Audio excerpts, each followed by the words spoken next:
Right, first off, just wanted to know, you're a Tito Ortiz fan, I'm imagining. Yeah, I Because was. I wanted to, because one of my buddies I took to Cage Warriors once, and this was, I think this was Ian Entwistle, was it? I fought him twice. Yeah, Triangle the from the second fight. back, Yeah, from the yeah, yeah. back, yeah? Oh Yeah, yeah, yeah, yeah, yeah, yeah, yeah. that one. Beautiful, by the way. Thank Never you. see that, do you? Not But often. I think on another on something they give me sub of the year for that or somewhere. did I they? can't. I can't think where I done it, but they. Yeah, so Oh that was man, alright. because was it that fight you did the grave I did the digger? grave dig. Yeah, Yeah, yeah, that's yeah. what I was wondering. And you used to wear flame shorts a little bit I used to wear the flame shorts. Yeah, before you but, got the slick black MMA clinic ones. but Yeah, don't need to go into that if you don't want to. I know that bit. But no, so you are a Tito fan.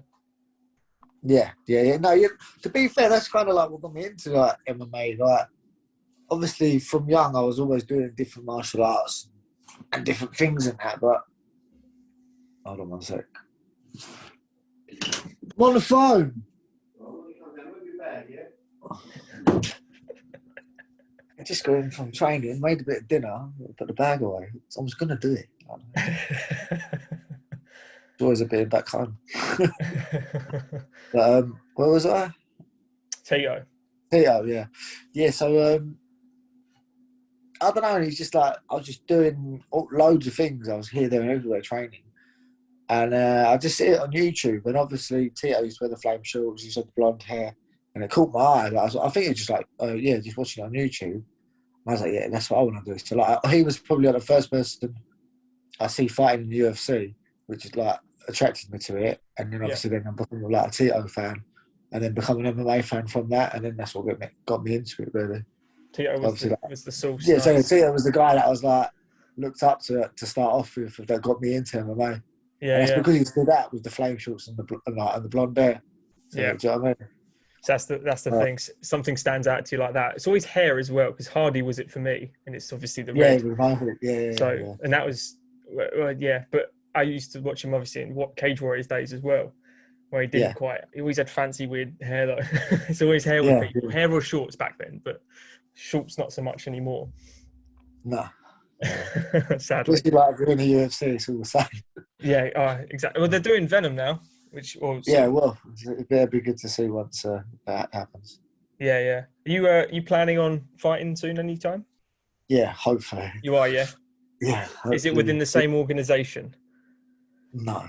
No. Oh, the veteran of it. You must No. be up there as the most fights in Cage Warriors, right? Oh, it is. Yeah, I am. You are? You are. I think I have the most fights and most wins with Cage Warriors. That's a good stat. I like that. So Just I never got a belt. no, no, but onwards and up. You don't have to say the next promotion, obviously, but I'm happy to hear that you're getting something going. Yeah, hopefully June. I'm just waiting for a date. Like with all like flying restrictions and stuff. Okay. So until yeah, but yeah, I've been told June. So I'm last few weeks I pulled my finger out, started training a bit more because I was just like binging a bit too much and I was getting a bit too fat, and I was just like, right, I need to pull my finger out because if things change soon and I'm too heavy, I ain't gonna make weight. Do you know what I mean? So is going to be a welterweight still? Sorry, welterweight, yeah, yeah. Welterweight, I yeah. was thinking about middleweight, yeah, but I thought no, that's just me being lazy. Those dudes But get big. You think of Darren yeah, Stewart, that's what I who mean. Like, trains with you. He's I watched some of the fights, and I feel like, yeah, I'll be alright on that guy. And then I watch other fights, and I feel like, no, mate, they're big. Yeah, I mean, yeah. You think some of those guys are 220, 225 cutting. That's yeah, that's yeah, obscene. How you made lightweight, I don't know. yeah. Because when I met Mate, you, I was like, "You're a fucking tank. you're just you're just oh yeah, ridiculous." oh, the gym, yeah. Yeah, yeah, I used to kill myself to make lightweight. It got to a point, yeah, where I was cutting so much weight, I couldn't even perform. yeah, Like I was just gassing in the first few minutes. It takes your punch durability down. Like, not like you should take a shot, but I could take a shot. yeah. Yeah, and I was like, I'm getting dropped and like all sorts like, and then you're spending the whole camp. hating it, thinking about what can you eat, what can't you eat. Your training is great because your diet's not where it should be, and you're constantly checking the scales, and you're like a week out from the fight, and you're like 12 kilos over. You're like, so, do you know what I mean? I It's wouldn't just even like, imagine it. No. the older I got, the weight just got bigger and bigger and bigger, and in the end, I was just like, you know what, like. I can't even perform at the weight anymore. Like I said, I think the last 2 attempts, I missed it, had a catch weight, lost. Then I went to fight one more time at lightweight, and while I was cutting, my body started playing up again like it did previously. And this time I listened to it and I just stopped and I rang them up and said, I'm not going to make weight. Because last time I tried to push through and try and make the weight, and I think I'd done more damage than good. And yeah, and my kidneys are in bad condition, like from doing all the weight cuts. So like now, I'll try and get 3-4 kilo away max. I don't want to be cutting anything more than that. See, that sounds enough. That sounds like enough weight to cut. Which is like 10 pounds, like nearly a stone. I want to be 180 pounds fight week, and I'll do 10 pounds on the last week, but or less, 10 or less. Do you know what I mean? Was the first fight at welter, was that Warren Key? No, you know what? I like he's a big dude. to move up to commit to welter. Yeah, it was. But I thought a couple of fights at welter. I fought a couple on CFC. I had a catch weight at 165 on Cage Warriors, and I had a 170 fight on Warrior Fight Series as well. So the weight wasn't like alien to you. You did know how. No, but you know what? I always remembered all them fights at 170. I felt good, like when I was in there. Whereas I feel like when I cut so much to make 155, even on fight day after I've refilled and that, I used to IV and everything. Like I still feel a bit fragile. Do you know what I mean? Like, cause I feel like it took my punch power down. Like obviously a couple of fights have hurt people with my hands at lightweight, but it weren't till like 170 that I felt like the same power I had in the gym I was having in the fights. Do you know what I mean? Yeah, I mean Maguire stopped him with punches last fight. Yeah. So that just shows it, and he's UFC for it. It's 2 years today. That was my last fight. 2 years today. I haven't fought since, and I'm itching to get back in there. Oh man, no, that was an awesome one because I didn't get to go to 102, which I was gutted for. No, because my missus went for the first one, which was the Nathan Jones fight, which we mentioned when I was at the gym with you, where you said you kind of slagged it off a little. Yeah, like I just didn't turn up on the night. I didn't train properly, and it showed. Do you know what I mean? But what also showed is you say that, but you nearly stopped him as well. Do you know what I mean? Like, he came in and he looked raring to go. The first round was competitive, and then second Nathan, but the third you had him. And to be fair, like, it was a good back and forth fight. Like me and Nathan were friends. We trained together. Like I ain't got a bad word to say about him. You know, he done what he had to do. He trained his ass off, turned up, and he beat me. You know, had I done things differently, I think it might have gone differently. But at the end of the day, I didn't. You know, so carry hindsight. But it's what it is, isn't it? Yeah. But we've gone out in the gym, so it's all right. You know what I mean? Where's he from? Is he Titan? He's tight. Yeah, I float about really. Like because you have to you go here for this training and there for that training. Like there's not really many gyms in the UK where you've got everything under one roof. I can't think of any gym where it's everything. Exactly. It's like the kind of scattered you got. Yeah, as you say, Titan. You got Fight Factory in London, do a bit. You got a few Bellator. You got where Pickett trains and. Yeah, GP top two. Yeah, but I think with like them, they're all the smaller guys. So obviously, someone like me wouldn't be able to go there. Titan, I haven't been there for a little while. I was going there regularly, but transport's a bit stuck at the moment. Where's Darren Stewart at the moment then? Darren Stewart's. I know you're with him. You're close with him. Yeah. Well, you know what? I was talking to him about training a few weeks ago, actually, but we haven't got around to sorting anything out. But again, because of the way things are at the moment, there's only a few gyms that are still open. Yeah. For pros only and stuff, you know, because we're fighters. Yeah. Yeah, but I might look back into it. But yeah, I've got a few places at the moment, but it's just very limited. Is that what you're doing at the moment, where it's like jiu-jitsu in one area, striking another, or do you kind of just want it all under one roof? I don't mind it like that. I like doing the individual discipline on its own, because when you're there, you can focus just on your striking, just on your grappling, or just, do you know what I mean? And then I'll go somewhere for like, I'll go down to like Fight Zone. Yeah. With Steve O'Keefe and some of the guys down there, and we'll just do all our MMA drills and sparring, and then I'll go do my individual stuff, and then we put it all together on that day. Do you know what I mean? So like, I go do my grappling, do my wrestling, do my striking, then we'll go do sparring, blend it all together. Because that's really like the main thing with the MMA, is the links between each discipline. Yeah. You know, the shot to the takedown, to the ground, to the striking, to the defending. Like, it's the links in between that the other disciplines don't have. So let's say like jiu-jitsu, you start on the feet, takedown, get to the floor, and start grappling.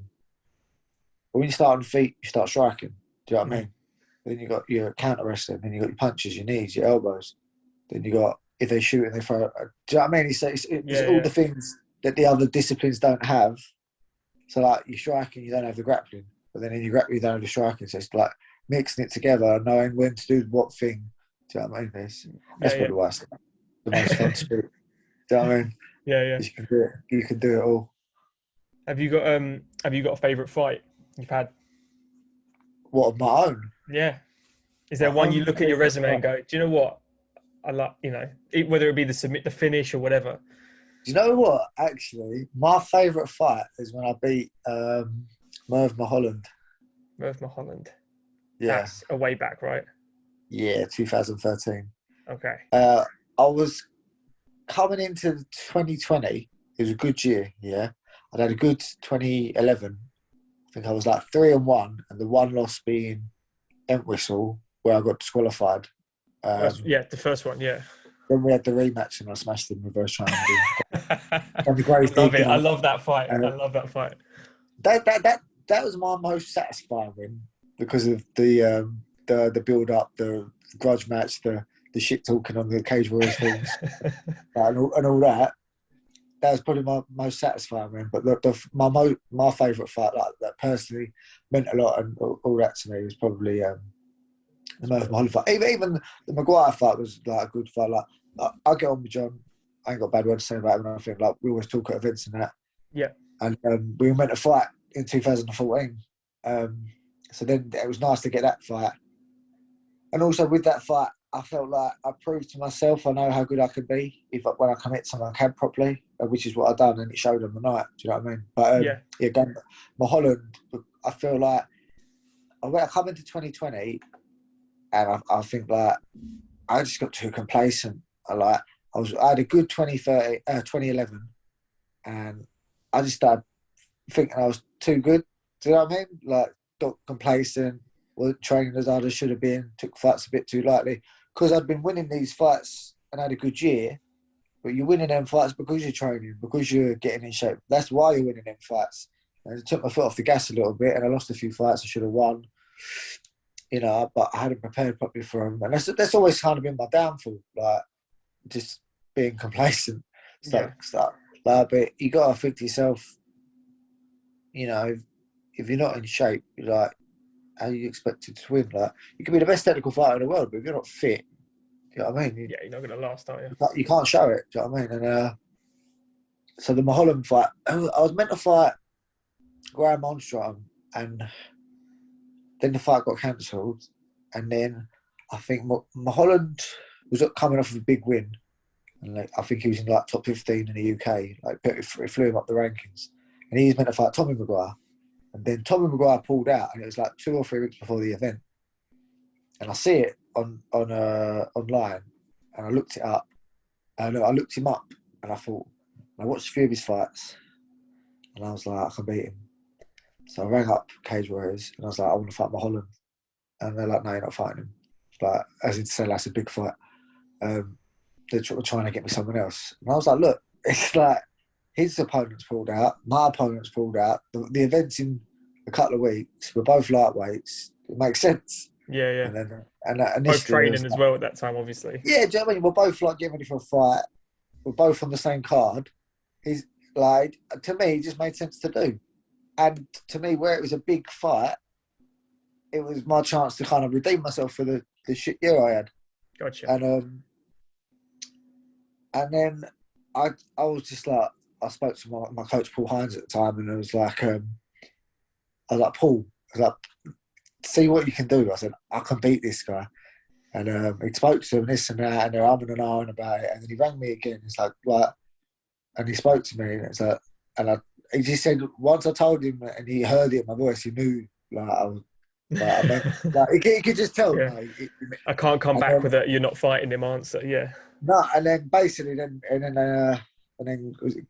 Boylan messaged me. And he's like, oh, "Do you want the Mulholland fight?" I was like, "Yeah." He's like, oh, "You got it." And then, nice. Yeah, I got that fight, and I come out and stopped him in the first. It was just like, I felt like I redeemed myself. Do you know what I mean? And I was able to put on a performance like a good win over a good opponent. You know, yeah. Which is what I should have done the year before over a few people, but I didn't take the fight seriously. You know, so like for me, that was like a satisfying win, and it kind of put me back out there.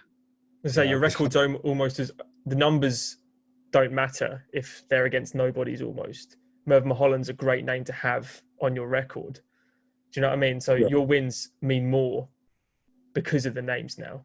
It's not just Tommy Tin Can, whoever, who's got 1 in 10, or like boxing almost. Because Merv came off a great win, and you managed to pull that. Yeah. That makes sense. But then the next fight, I fight Jamie Rogers in Wales. Don't take the fight seriously. And go back, I have a terrible weight cut, and I lose a split decision, which I still think I won. But and this goes back to what I was saying. Like, I am my own worst enemy. But now, like I said to you, after the Maguire fight, I told myself, do a fight properly, take them seriously, 100%, like no more messing around. I think when I was younger, I got away with things like because I was young and I was in the gym from like a young age, and I was quite talented. I picked things up quickly in that, and I think that's where it started come from. But I just got a bit too complacent, I think, and then but then I think at the lower end when you first turn pro and you're fighting, the level's it wasn't, I think, like it is now. I think it's tougher now. Yeah, much tougher. And now, especially with the amount of fights I've had, I'm not going to be fighting any mugs, do you know what I mean? Or anything like that. Not that I was fighting any before, really, but I know what you mean, basically, you just got to take, if you're not going to do it 100%, don't bother doing it. And because the other guy will be doing it 100%. Exactly, which I found out the hard way. Hey, it's always a John Kavanagh's win and learn. So you're all good. That's a good way to say it as well, actually, because you think of the only example I have of that is someone who's only got a few fights, but Aljamain Singer in Cage Warriors. Yeah. How lethal he is and how good he looks, and then starts off. I think he's like 3-0, goes against a couple grapplers, and suddenly he's 3-2. Do you know what I mean? Like you can look so good, but the other person, it's almost like the hype again. But like I love watching him fight, and then he's had a couple losses now. But in Cage Warriors, it's almost the same as UFC.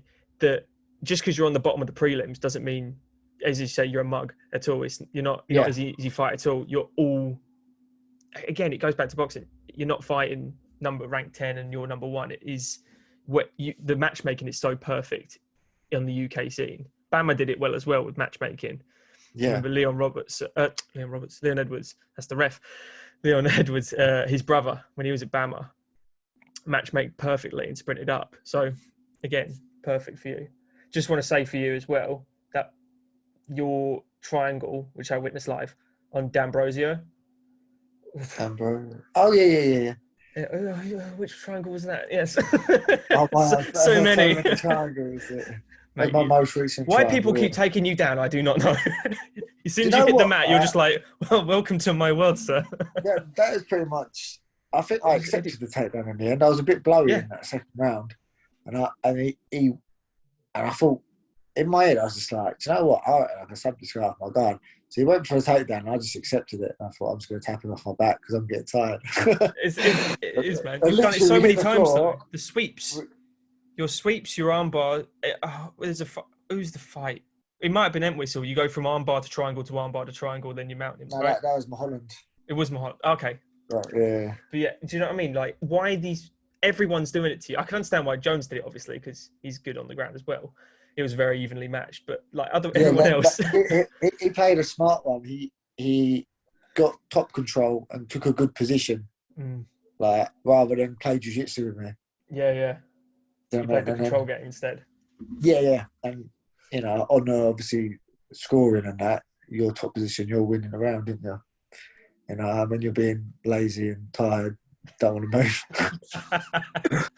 Oh man, what do you think of fighting in Colchester? Because that was quite a small place as well. We were not in the VIP little bit, but we were front row pretty much at the upper. Yeah. It was different. I mean, it's at the end of the day, I just want to fight. You know what I mean? Yeah. Doesn't matter where it is. I fought in like a sports hall before, like in the tiniest cage ever. Yeah. It was probably like as big as my bedroom. Literally, like you shot and sprawled and you touched the fence. Like that was it. But it was. To be fair, like after a while, the Indigo is a nice place to fight. I used to fight. I like the Forum, even like the Brentwood Centre. I used to like 'cause it's local to me. Like I just like fighting. Doesn't matter where. Fair enough. It's a good answer. I just like fighting. That's the perfect answer for a fighter. Right. No, we gotta do it. We gotta do it in my gardens. I don't invite me around. Just bring a ref round or something. Gloves, thumb shield. Let's go. Live stream it. Boom, done. How's it feel being ref by all the guys that are now main ref in all the UFC events? Like you got your Rich Mitchells, you got your Mark Smiths, you got your Goddards, obviously, Leon. Yeah, it's good. It was my first. They're like a mini celebrity now. These refs. That's why. They're much bigger than some. Like Goddard's bigger than half the fighters. Well, I've had them since like day one. Do you know what I mean? So they've been doing it just as long as I've been doing it. So they deserve to be there. Do you know what I mean? Yeah. And then they're good at what they do. The fight safety and that. Like Goddard, Roberts, all them guys. I think Goddard's the best ref.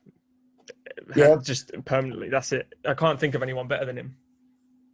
Yeah, he's when I thought like Goddard's known me for years, and I think they know I'm tough. So sometimes in some fights they'll give me the benefit of the doubt, But I think when I fought Murdad and I got caught with that shot and it stunned me, I think he could see that my brain and my body weren't there. That Jensen knee, was that the first punch? Yeah. And, that mate, don't remind me of that. That's probably. I know it's painful for you, but I got depressed for like 2 months after that fight. I didn't speak to no one. I'd done a full camp out in TriStar. I come back. That's right. So yes. That fight was one of my fights. I was 100%. Nothing could if I'd lost. Well, I did lose. But I would have no excuse or nothing in the back of my head to be like, you know what, you didn't do this properly. You took this lightly. I didn't take the fight lightly. I took it deadly seriously. I trained my arse off for it, and I got caught. It's MMA. Do you know what I mean? And everything's happened. But like that fight. Some people are like, you weren't like out, and I was like, yeah, but my eyes might have been open, but my head and the connection between my brain and my body weren't there. Like my brain, I was trying to tell my body to move, and it wasn't moving. It was just like, and Goddard see that and jumped straight in. Before I took any more shots, which was good reffing. That's interesting that the refs know you or know the individual, so they know you can take a shot. They might, as you say, give you the benefit of the doubt. If they know someone's got a glass chin, as it were, they might jump in a step earlier. Yeah. Well, like I said, when I fought Matt Inman, I was literally an elbow pad for 3 rounds. But I was in the fight. Yeah, you got. That's a good. I did have a fractured leg as well, just to let everyone know. To be fair, he did go decision, so yeah, exactly. I went 3 rounds with a fractured leg, so I didn't do too bad. I didn't do too bad. What was I saw the post. What was the jaw for your belt? I've never seen that picture before. Yeah, that's when I fought Jefferson George. Yeah, I broke my jaw. That was insane. Then pictures. Carried on a 1. Yeah. So I broke my jaw, carried on one, and then went 3 rounds with a broken leg. And you wonder why they call me the crazy kid, eh? There you go. It is a good nickname. It's a very good nickname. Right. This is why I told my mates when we went to see you, you got to watch out for Brad. Plus, it helps. Essex. It's just you get that little connection early on, and you're such a fan appealer. Do you know what I mean? You always get always hand to the ear, all sorts. Jump over the fence, fall on your fall bum. Out the cage. Yeah. Yeah. I didn't know what. It was such an adrenaline rush. It was such a big win.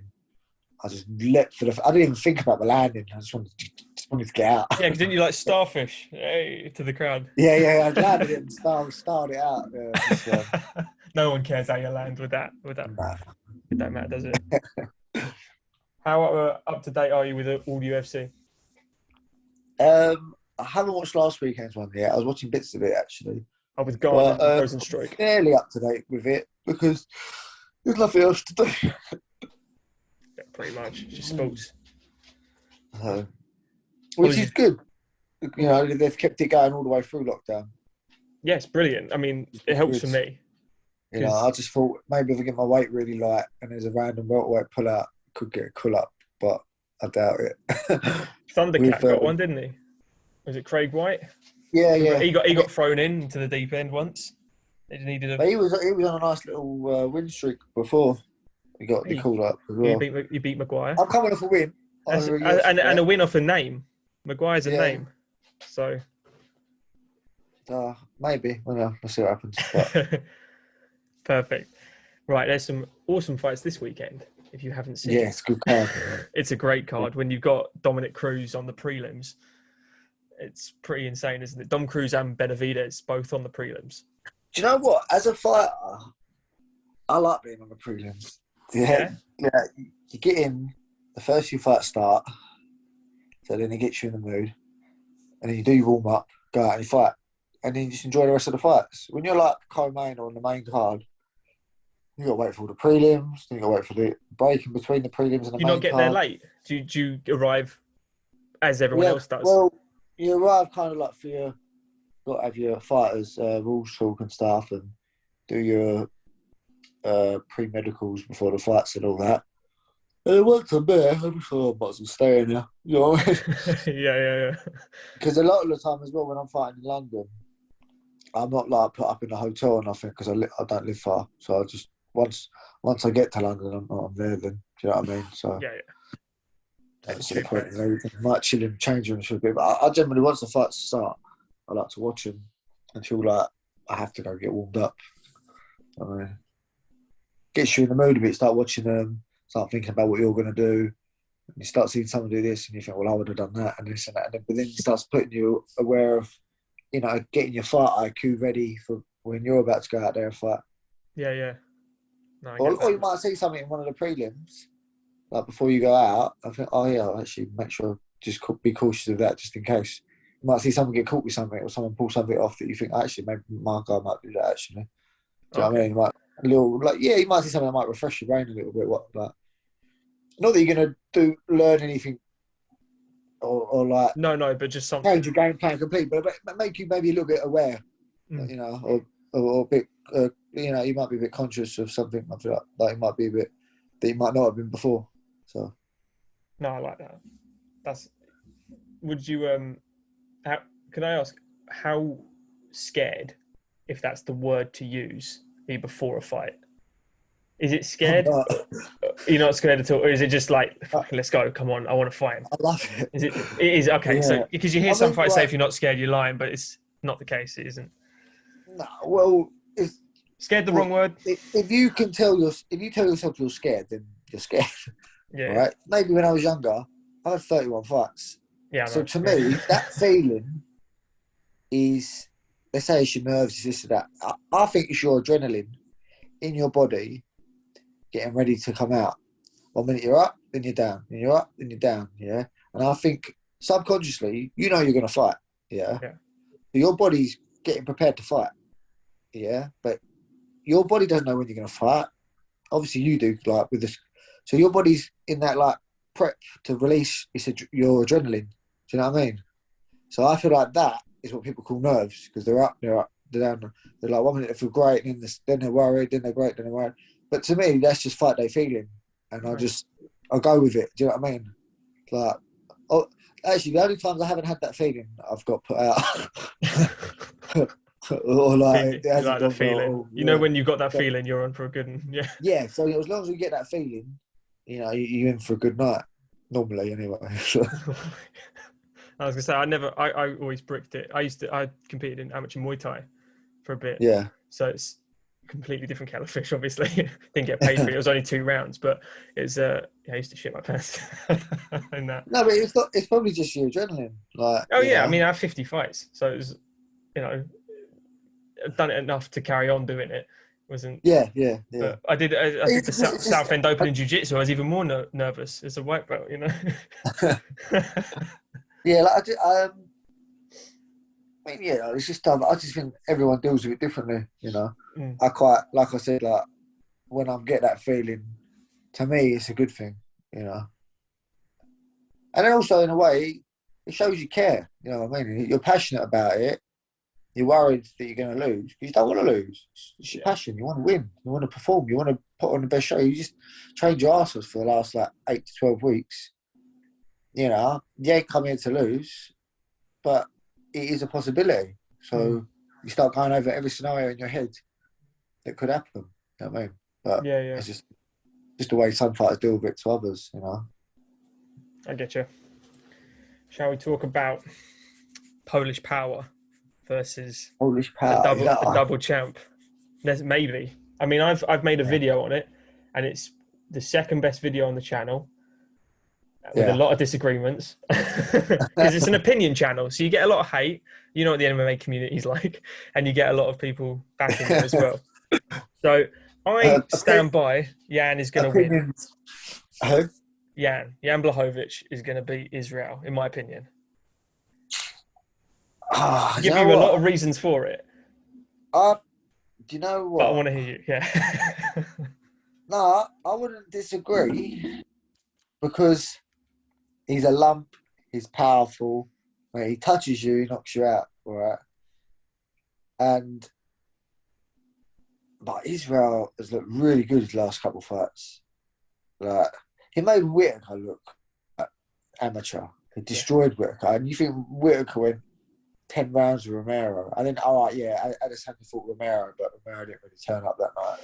Yeah, there's some fights you can kind of push to the side. Mexican standoff, wasn't it? Really, kind of taunted each other. Like, and then again with Costa, destroyed him.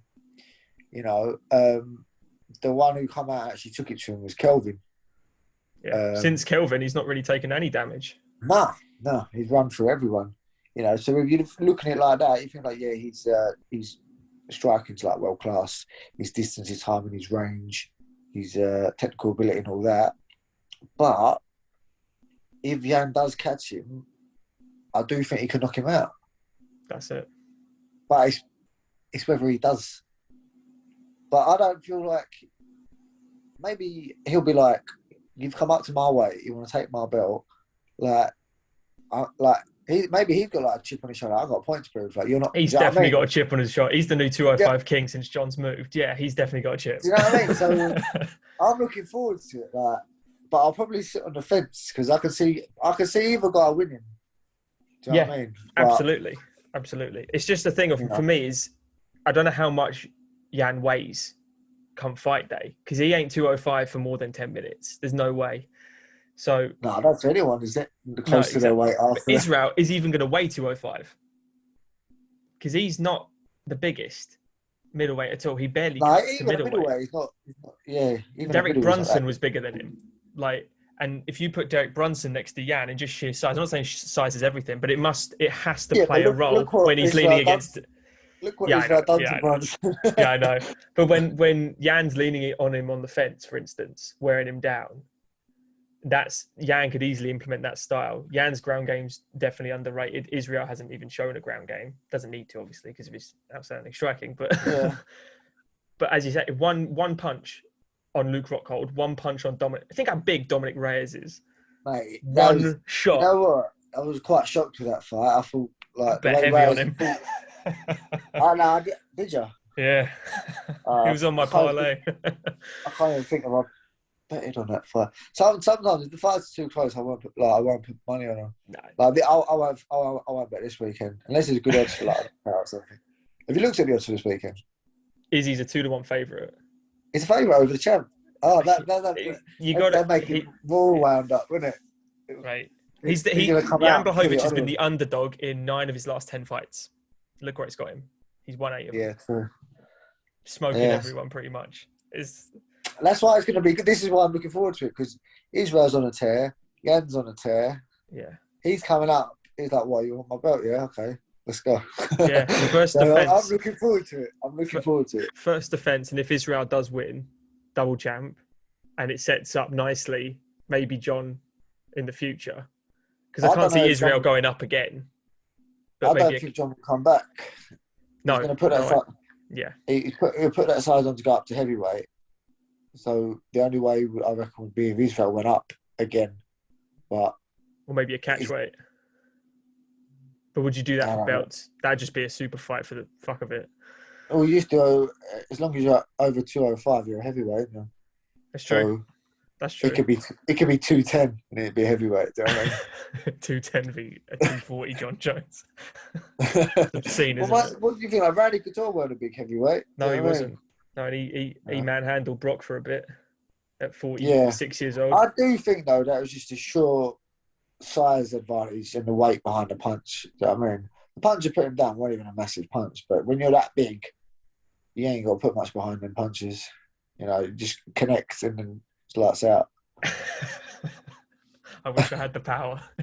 And mate, like, who was the other one? Him and Shane Carwin, wasn't it? Shane Carwin was a monster. They just had like lunchbox hands. That's it. And it was lunchbox. If they touched you, they put you out. I remember, I think you feel like Gabe Gonzaga, and he hit him with like the shortest right hand, but he just put him asleep. Like, it's like when you got them big guys, and they got that, and then they can punch. Well, like Roy Nelson, touch you on the chin, boom, knocks you out. Mark Hunt, touch you on the chin, knocks you out. Do you know what I mean? Them big guys, they got that much weight behind them. They touch you correctly, you're going to sleep. Yeah, it's true. It's true, man. So your pick for that is the fence. The fence, yeah. The fence. All right. No, you can have a fence. This one, if anyone bets on Megan Anderson, I'd be shocked. I mean, she's at the moment a 19-1 underdog. For 10 quid on her, you win 190 quid. I might just do it just for the sake of it. Just for the sake of it. Amanda. Yeah, I've done bets like that before. Just for the odds. I did Holly Holm. Oh, do you know what? I did 25-1. Put a tenner on her. I did what was it? I did Mickey Gowan and Sage Northcutt. Sage was the favourite, yeah. But I'd been training with Mickey in TriStar, yeah, and I rolled with him. His ground game was good, and I was like, yeah, like he's legit. And I looked at the betting, and Sage was favourite, and I was like, no way. So I put some money on Mickey. I was like, cause after try, and I put it for like Pacific for submission, because I think Sage had just been arm triangled by someone. Do you know what I mean? Yeah, because he was all karate based, wasn't he, Sage? Yeah. I didn't. From I feel like that was it. Who arm triangled him? Was it Barbarena? It was Brian Barbarena. Yeah, it was. Yeah. I felt like he exposed his ground game, right? And he's supposed to be like a purple belt, this and that. And I watched him in that fight, and I thought, mate, he's not a legit purple, like in my opinion. Do you know what I mean? And then obviously I trained with Mickey, and he's a black belt now, but I was like, yeah, mate, he's legit brown belt. And I see the odds, and Mickey was underdog, and I was like, bomb, money on that. He choked him. He did choke him, didn't he? Yeah, he choked him. Yeah. Well, that's a good fight to do. It's good when you got inside trading. I was confident with that bet. Do you know what I mean? Like, so. Yeah. So Rogan's one was always when Anderson Silva came to the UFC. He was a 4-1 underdog against Lieben, and Joe Rogan said publicly on air, "You guys are out of your fucking mind with the betting." Yeah. And he put like his house on Anderson Silva. Yeah. He was obviously big in the UK. Anderson's everywhere. Yeah, Murray. I remember that he done that like elbow uppercut against Tony Franklin, wasn't it? Some Tony Jaa stuff. That's probably still like that, and like the Barbosa spinning heel kick. They're like my favourite two. What on MMA knockouts on Terry? Sorry, on Terry. Yeah, on Terry. Yeah. That's from a movie. That shot. Yeah, just perfectly timed on the button, and then that elbow. Like, when do you ever see something like that? Yeah, never. Oh no! Or the Rodriguez one against Korean Zombie. Oh, that was, yeah, some like deer flick. Yeah. Matrix stuff. It's Matrix, isn't it? So, Amanda, Megan, that was it. Oh, Amanda, but I'm going to put money on Megan. Yeah, is there any way Megan wins this fight? Striking, grappling, clinch? Is there any, other than she is a natural 145er, she's got the size, she's a big gal, long limbs. I don't see any other advantage she has over Amanda Nunes. Or way she could win. And that's being nice. Like, I'm trying to be so... You know what I mean? I just see Amanda decimating her. Yeah, it's MMA. Anything can happen. Like, Amanda's probably going to kill her. let's not be funny. Like, look what she's done to Cyborg. Do you know what I mean? And Cyborg's a machine at 145. And she Cyborg's never going to make 135. Do you know what I mean? So even though Megan barely made 145, didn't she? She's killing herself to make that. I mean? Like, and Megan Anderson, she's a natural 145er, but so was Cyborg. Well, I wouldn't even say natural. She's cutting to make that weight. Yeah. And then she's gone over to Bellator and won the title over there. I think. Has she won the title there? Yeah. Yeah, she did. They made the title for her as well. Every company's just making a title for Cyborg. Yeah. We need more gals. I think, the Lioness, she's going to do it again. Yeah. I don't see anyone beating her. I don't see anyone beating her for a while. I don't think she will be beaten. I think she'll just retire. Retire with both belts. Go. Yeah. Do you know what? Who she won recently, but I don't think she looked as good as she did before she had it. Is that Spencer? 5-round. No, she used to. She won tough, and then she had like a title eliminator against Shevchenko, and she got armbarred. I can't think of her name. I should know that. Hang on, let's. But you know what? It's just MMA maths doesn't work. I remember, was it? No, it doesn't. Kat Zingano threw Amanda Nunes around and beat her. Yeah, this is years ago, right? Yeah, then, she lost the first round and then beat her in the second and third. Yeah, second and third. And then who? I can't think who it was. Beat her, and then I was like, oh well, she beat her, but MMA maths don't work. And also, past fights, Amanda Nunes, the fighter she was then is not the fighter she's now. Do you know what I mean? So couldn't even. Was it Pena? Huh? Was it Juliana Pena? That's the one, Juliana Pena. There you go. Yeah, when she come off tough, she was on a tear.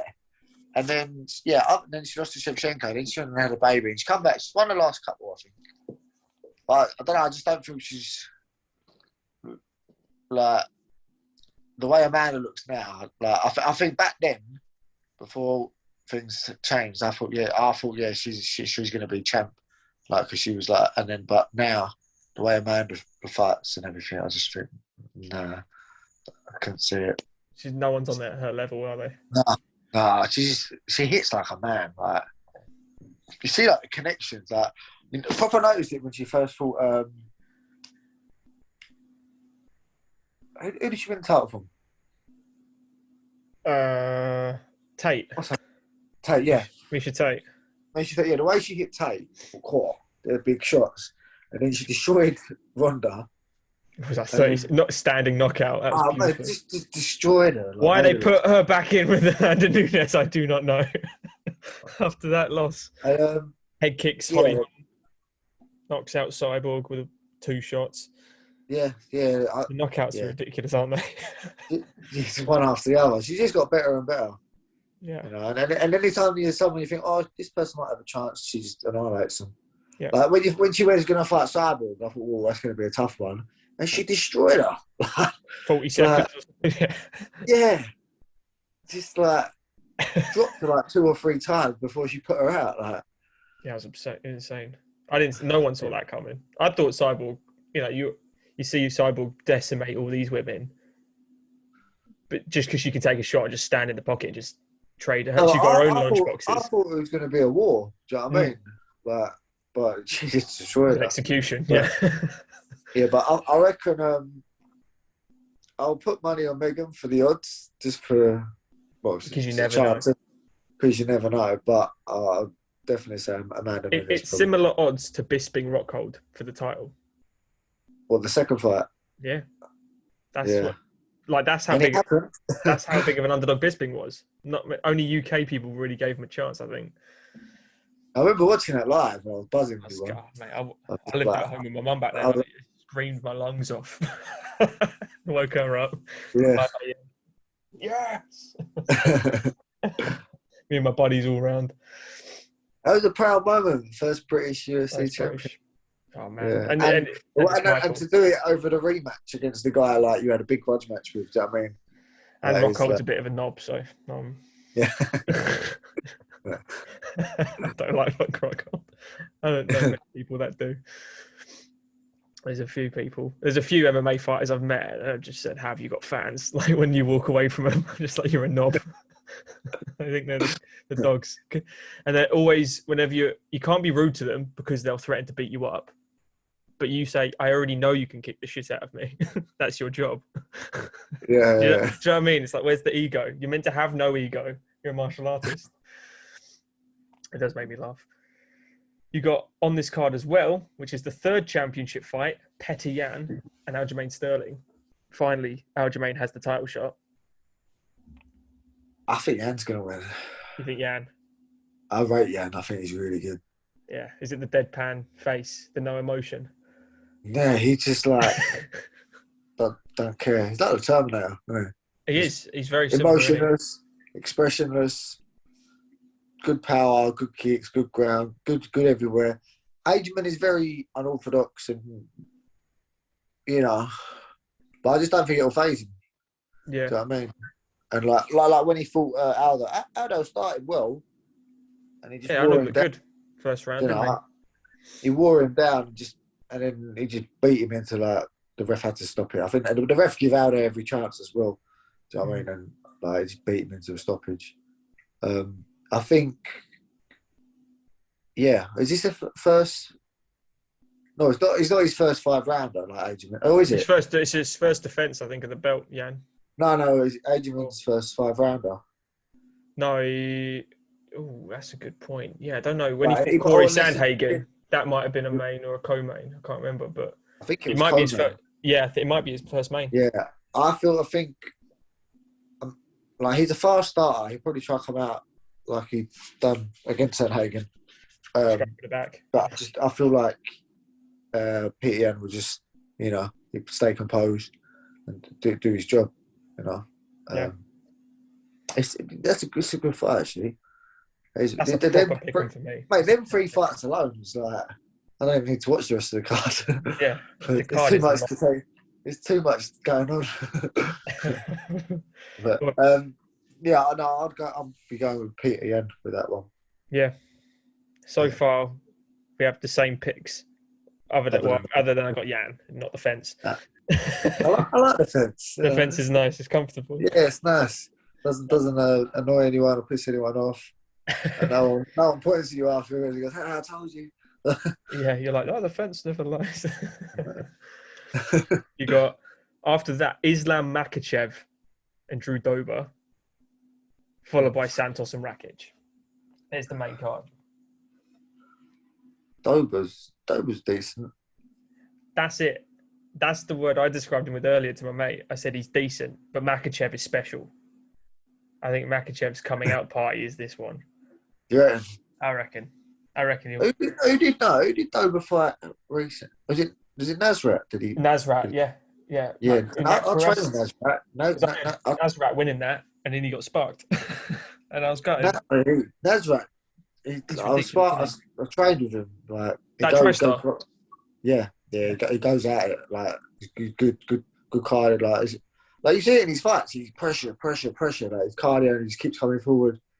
I was quite surprised actually that they beat him actually, but then, you know what I mean, don't count him out. He did it then, he might do it.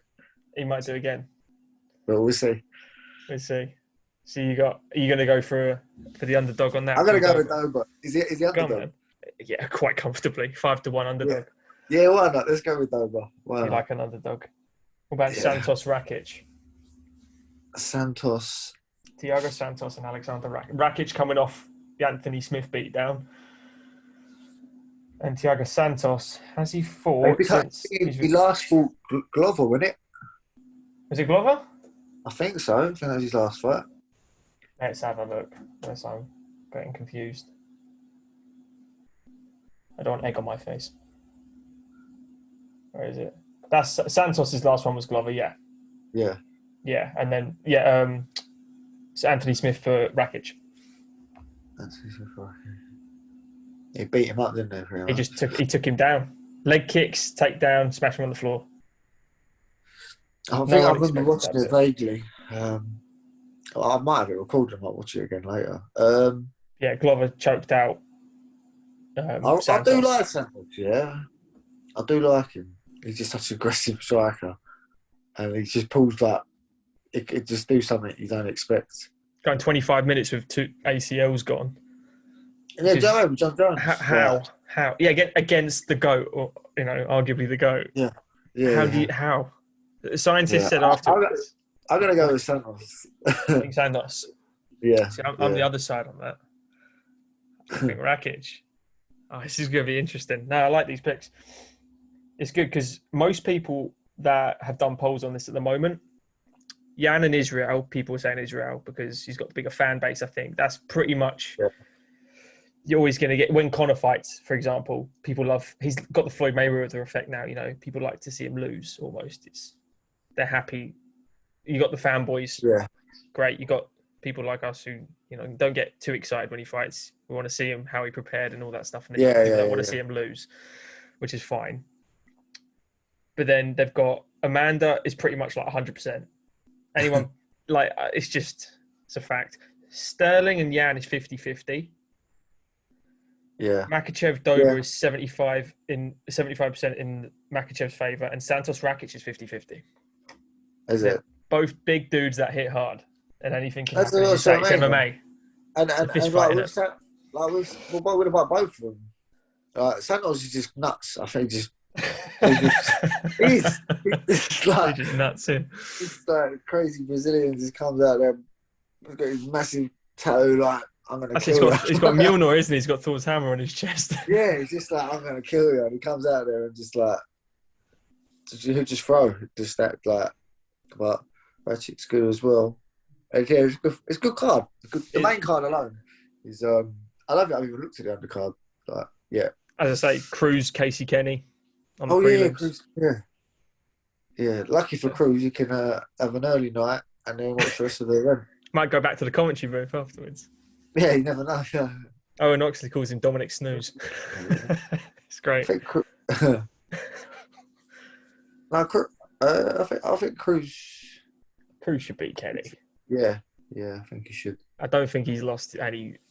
He hasn't lost that much of a step. He's still up there. I feel like he was unlucky in the thingy fight. In Cejudo. Yeah, me too. He was getting up. Last 10 seconds of the round, wasn't it? And it was just like. Yeah. Was it the last 10 seconds of the round? I think like. Yeah. And Keith Peterson said you weren't defending yourself, and he goes, "How am I going to defend myself when I'm grabbing his leg?" And he goes, I need an extra arm to hold it. I'm holding his leg to stand up. I can't defend my head as well. And he was like, I'm fine. I'm standing up. You can see I'm getting up. I'm using power in my legs. And he was just like having it. Then he said Keith Peterson smelled of alcohol and cigarettes. Oh, yeah, I remember that. The no-nonsense Keith Peterson. He does sound a bit odd. Looks like a back alley drug dealer. proper weird man. Maybe a different fight would have gone different, but it's done now anyway. So. That's it. Suda got lucky. Triple C. And retired. Yeah, they're retired. He's done his job, hasn't he? Last question on my thing. Oh, no, there's two, actually. There's Khamzat Chimaev today. Have you seen the posts? I see that. Yeah, he's retired. He's retired based on his COVID health at the moment. He said, And then Dana White said maybe to him. Like, he's not convinced. Most people aren't convinced he's actually retired. He's still training while heavily ill. Like, he's coughing blood and then going to the gym. So he can't recover. Yeah, it could just be emotion. I was out for like a year. I done my knee in a comp, and after that, I was like, pretty much. I didn't officially retire, but I pretty much said no. Like, I think I might be done with it. You know, because of where I was at in life, how my injury was, how much it set me back, how long it had to recover, get back to where I was been, and then in being scared of doing it again, getting put out of work, like there's loads of things I thought is it even worth it. Like, so I think I put a post out saying like I haven't officially retired, but that might have been my last fight. But then a year on, you know, my knees recovered, I'm training like normal. I had 2 fights lined up last year. Obviously, lockdown ruined them. Yeah, You know, like I'm itching to go. You know, I'm not done. You know, so having like been in a different injury, obviously, like he's ill with the COVID, this and that. You know, and he's probably emotional, trying to force himself to train because that's all he knows. That's what he wants to do, but he's actually not in a state to. You know, emotions could get the better of you. It could just be like, you know, just. Yeah, he had 3 fights real quick, didn't he? 10 weeks. Yeah, or whatever it was, so. I don't think he's done.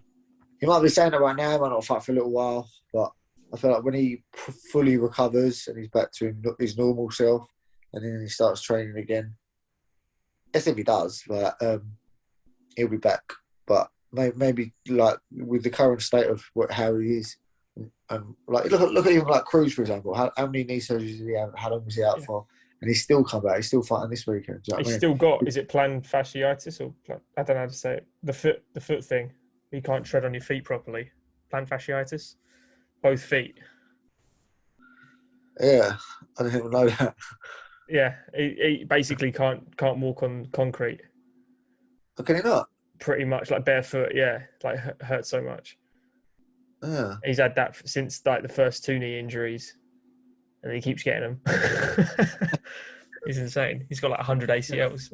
No, you got that fighter mentality. Like you just don't want to quit. Like, you don't want to call it a day. Like all these fighters don't want to quit. Like look at Anderson. Like how many fights he's had, and then obviously like he's obviously well past it now. You know, but as a fighter, it's all you know. You know what I mean? Like you're not good at anything else. That's why you fight. You know what I mean? There's another thing I thought as well. I thought, what else am I going to do? What else am I going to do? I don't know anything else. You know what I mean? I was like, and then I thought, I'm 30. I thought, I still got some years in me. You know, and that's why obviously I thought as well, like I said to you, pull your finger out, do you know what I mean? And, you know, to go out at 100%. And see what happens. But, yeah, as for Chimaev, is it Chimaev? Chimaev. Yeah. Chimaev, yeah. Hamza Chimaev. I don't think he's done. No. He might, like I said, he might be saying that now because he's emotional and he's not well and all that. But I reckon when he's like back to his normal self, we'll probably see him back. Yeah. Last question. Here you go, mate. Yeah. Favourite or best or whatever you want to say is like the best prospect other than the prospect UK MMA fighter coming up, in or out of the UFC, doesn't matter which one. Who's the one you're looking at the moment? I have all the ones we've got. So we've got quite a few. Who are you excited to watch? Whether it be like an Aspinall, a Wood, Stuart Still. You got Arnold Allen. There's a lot. Arnold Allen. He needs to fight. Call Truster up and tell him. He hasn't lost. He ain't lost, has he? 2 fight, has he? And he looked really good against Melendez. It's not consistent, not enough. Do you know what I mean? I don't think that's his fault either. Like, he's not ranked still, I don't think, Arnold Allen. I think he's 15. I think he's in the top 15 now. So there's a lot of fights in the UFC, but yeah. He needs a top 10 opponent. Like, was he meant to fight Stevens, wasn't he? And that fight didn't happen. He's meant to fight. Who's the other guys we're going to fight? There's been so many. Stevens is the only one I remember. Yeah. There was one before. Bald fella with toes. I think he fought Steve. Yes, yeah. Josh Emmett. Yes, they were supposed to. He's supposed to fight Emmett, then he's supposed to fight Stevens. And, Arnold, he's young still. Younger than me. Yeah, he's my age. Yeah. Is he? Yeah, I think so, mid-20s. Yeah, so, Arnold, I'm trying to think. Well, you mean like any English prospect? Yeah, when you hear the name come up, who are you going, do you know what? They're going to be it. All right, let me rephrase. Who do you think's got the best chance of getting to a title shot? Who's 45 champ? Jan. Jan? No, he's 35. 35, yeah. Volkanovski. Oh, Volkanovski. Are you thinking of that? Are you thinking of Nathaniel? Is he 145 or is he 130? No, he's 135, isn't he? No, he's 35. Yeah. You know what? I can't even think properly. I haven't really... It's a lot of them if you actually... yeah. Like Aspinall last week against Andrei Arlovski. I bet heavy on Tom. You know what? To be fair, if you think... Yeah, I wouldn't be surprised if it... Yeah. To be to say who do I think would be the next British champ, probably Aspinall. You'd put him over, say, Till or Edwards, Nathaniel, Darren, Arnold. Yeah, mate. You've got some answering to do if you say yeah. They'll be ringing you up at 8. I don't care. It's like I said to you before, like heavyweight, and then big guys, mind you, I think Francis might beat Stipe in the rematch. I've got him beating him. Another video that's got some hate.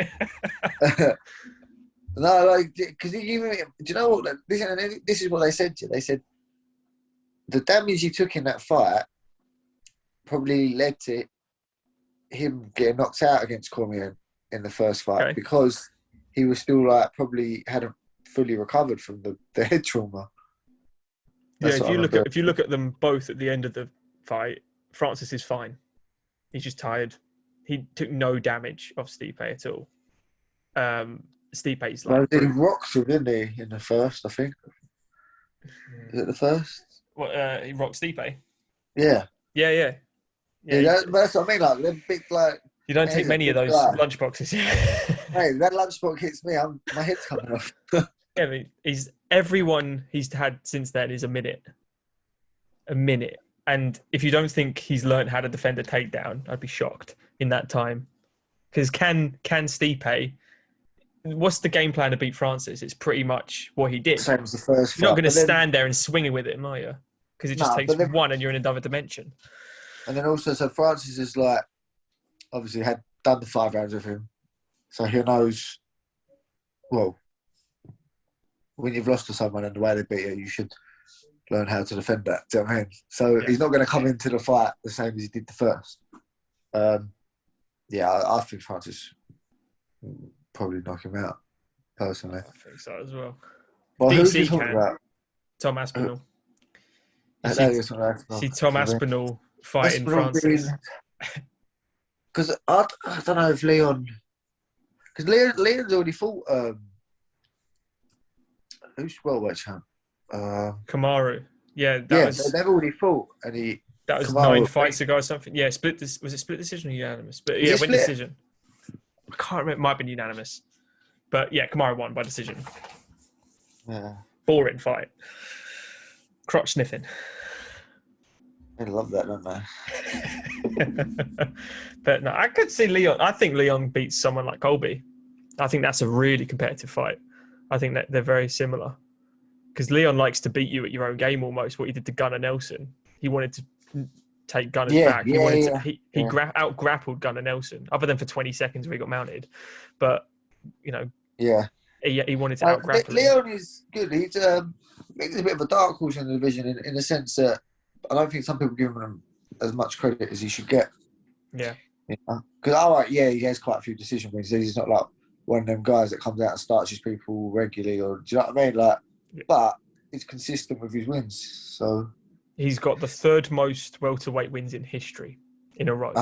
Not just current, in history. It's Kamaru on 13, GSP on 12, and then him on 8. Or was it 9? 8. Oh, really? Yep. Of all time. But if you're saying up and coming prospect, I don't know. There's too many Brits nowadays. The sport's changed. Do you know what I mean? Yeah. My favourite's still Nathaniel. I think Nathaniel would. He's got a great chance. I like Nathaniel. I'd like to see Nathaniel when he was to tell. Yeah, I met him at Cage Warriors. Yeah. He was just such a just perfect gentleman. He's just you can't say a bad word, can you? Nathaniel's a top guy. He's a really nice guy. He is Brad's child. yeah. He's just getting slapped. Yeah, just getting slapped in the face. You know what? Just for that reason, I'll go with the prospect. The prospect. I like that.